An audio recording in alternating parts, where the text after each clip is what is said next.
So our first speaker is Rebekah Smikle. She is a graduate student from King's College London. Her work today comes from her undergraduate bachelor's project, where she conducted at the UCL Institute of Neurology under supervision of Professor Stephanie Schwartz and Dr. Emma Clayton. The title of her talk today is Synaptopathy in Frontotemporal Dementia, investigating the pathogenic role of mutant CHMP2B. Welcome, Rebekah. Thank you. So I'm just going to share my screen and we will get started. So hello everyone. I will be presenting my research today, which came from the UCL Institute of Neurology, where I did my undergraduate project. And I will be focusing on synaptopathy in frontotemporal dementia, specifically investigating the pathogenic role of mutant CHMP2B. So first off, just a bit of background. Frontotemporal dementia is the second most common form of early onset dementia and senile neurodegenerative disease in individuals under the age of 65. It's named for its progressive atrophy of the frontal and temporal lobes, which are involved in executive function, processing personality, behavior, and the like, as well as language. And so because of this atrophy, the disease manifests as changes in personality, behavior, and language. Given its early onset and its clinical manifestation, it's commonly confused with a midlife crisis, which in itself is just really unfortunate because it means that the disease can be underdiagnosed, and 30% of cases are genetic. So just a bit of what it looks like from a biological perspective. It involves frontotemporal degeneration. So here we have an MRI showing a normal person and clear frontal and temporal lobe atrophy compared to, in the frontotemporal dementia individual, compared to a healthy control. We've also got a coronal brain slice showing loss of frontal lobe tissue and hippocampal shrinkage, as well as enlargement of the lateral ventricle. And that's quite interesting because this enlargement doesn't just happen on its own, it results from the shrinkage of other tissues surrounding the area. So I mentioned that 30% of cases are genetic, and here I've got some genes highlighted which are commonly mutated in frontotemporal dementia and the related motor neuron disease. So most commonly known are C9orf72, TDP43, tau, and the like, but today I will be focusing on CHMP2B. CHMP2B is a subunit of the ESCRT, the endosomal sorting complexes required for transport. And I am quite fond of the name ESCRT because it does exactly what it says. It escorts proteins, delivers proteins to the lysosome from the endosome for degradation. The mutation that causes frontotemporal dementia produces CHMP2B intron 5, which is a truncated version of the protein at the C terminal. And because of its position in these pathways, right here from the endosome and at autophagosome fusion, CHMP2B mutation causes defects in the endolysosomal pathway, in autophagy, and in lysosomal storage. So recent data, well, from 2016 had shown that the ESCRT pathway is involved in degradation of synaptic vesicle proteins. And I'll talk about a little bit about why that's important. So the transgenic CHMP2B mouse model shows loss of neurons, neurodegeneration in 18-month-old mice compared to non-transgenic controls. And that was recorded in the thalamus. It's widespread degeneration as well, but also in these mice, we see some synaptic changes. So first off, we see that the postsynaptic density is decreased, and you can see that evidenced by lower levels of PSD95 in these mice compared to non-transgenic controls. And then we also see that presynaptic synuclein accumulates compared to non-transgenic controls. And so in aged mice, synuclein accumulates, as we can see here, but also other synaptic proteins also accumulate, as denoted by their enrichment higher than 1. So we've got all of these synaptic proteins accumulating in aged mice, but it's important for us to know what happens early in disease. And that is in itself is important because neurodegeneration usually involves loss of neurons and synapses, as we know. But a great challenge in neurodegeneration research is understanding which comes first. Does the loss of neurons cause loss of synapses, or does the loss of synapses, in terms of both their structure and function, cause the loss of neurons? And diseases that are caused by these synaptic dysfunctions, I like to call them dysfunction at the junction because that's what the synapse is. Those are referred to as synaptopathies. And so my project was a part of a larger pilot study investigating whether CHMP2B frontotemporal dementia can be classified as a synaptopathy, given CHMP2B's involvement in, or implication rather, in the ESCRT pathway and synaptic vesicle protein degradation. And then also given that we have these synaptic proteins accumulating in disease.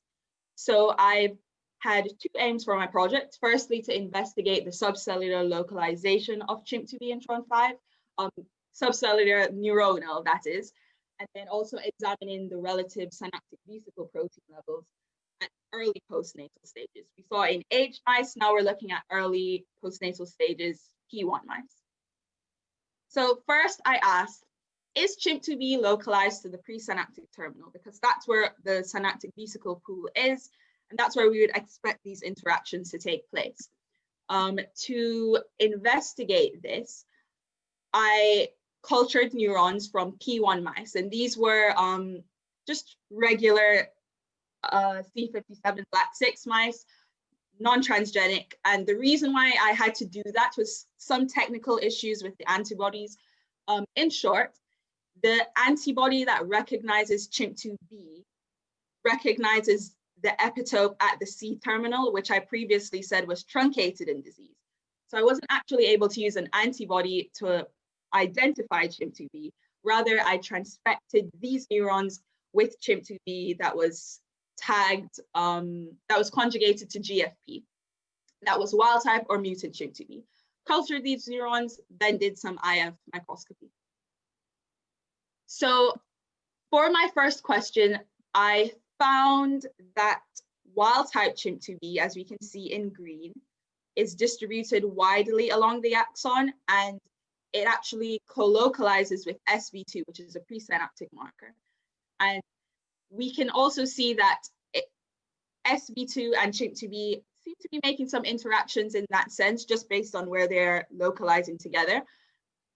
But then similarly, mutant CHMP2B is found along the axon as well, co-localizes with SV2 puncta, but mutant CHMP2B seems to form these puncta as well. That shows punctate distribution with these aggregate-like structures, which I believe to be endosomes, and that quite relevantly relates to its role.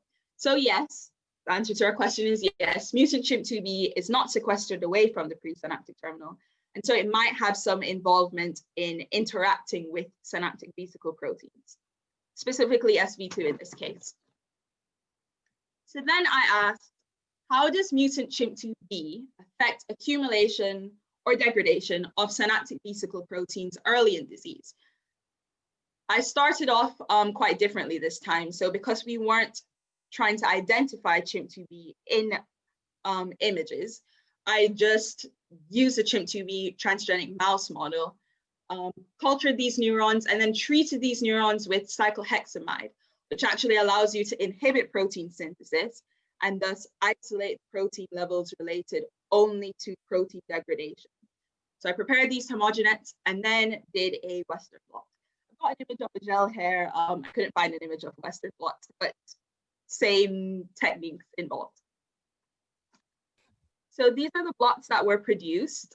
I examined 3 synaptic vesicle proteins, namely synaptophysin, synapsin, and SV2. And I must note that the antibodies I used recognize all isoforms of each of these proteins, which is why you can see multiple bands with synapsin, for example. So I used a cyclohexamide to DMSO ratio as a measure of protein accumulation. So this slide has a lot. I'll go through it in chunks. So we can see that a ratio greater than 1 indicates increased synaptic vesicle protein accumulation, and a ratio less than 1 indicates decreased accumulation. Very surprisingly, I noted that in wild-type samples, there was this ratio greater than 1, and so that in itself suggests decreased protein degradation, some type of impaired degradation. And in mutant samples, on the other hand, the ratio was less than 1. So that indicated increased protein degradation. But I must also note that these were just trends. No significance was found, but they are worth investigating further. And that's likely due to my small sample size. Just a note in itself is that, interestingly, I saw novel SV2 isoform precipitate in these mutant samples. And I did say that the antibody recognizes all 3 isoforms of SV2.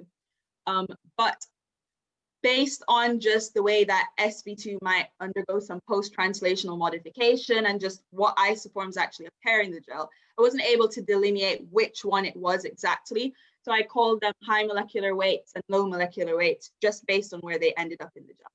So we have trends noted, but there's no significant difference, likely due to small sample size. There might be some possible isoform-specific impaired degradation going on.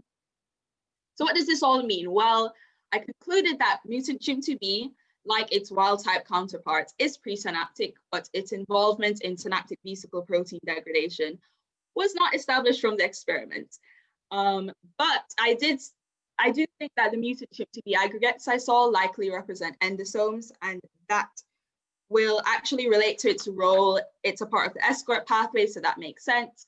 The unexpected accumulation of proteins that I saw in wild-type neurons is questionable, but small sample sizes, and it actually points to the need for my own techniques to use a positive control next time. Lastly, this isoform-specific impaired degradation of SV2 is interesting because SV2 isoforms, each isoform is actually found at distinct synapses.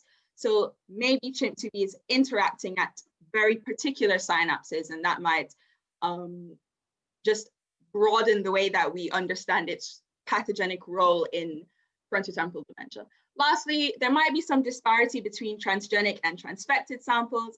Again, that's the limitation of the antibody and techniques we used, but these are my results, and that's why I've concluded. I would just like to say some acknowledgements to my 2 supervisors, Professor Shorge and Dr. Clayton at the UCL Institute of Neurology. And you can find me on Twitter at RC Smikle, and I'm currently at King's doing research, so here's my email address as well. Thank you very much.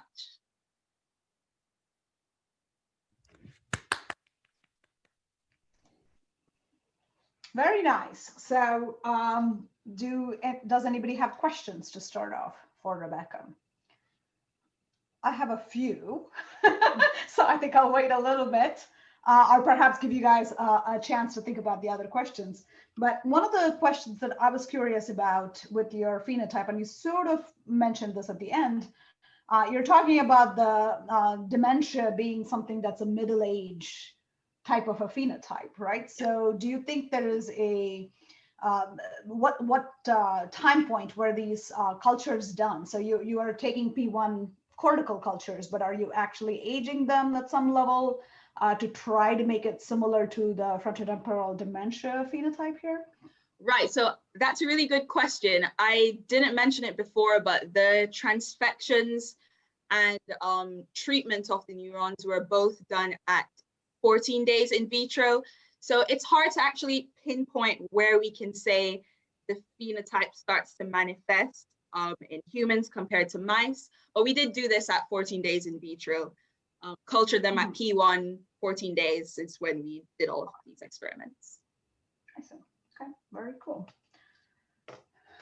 We are right on time.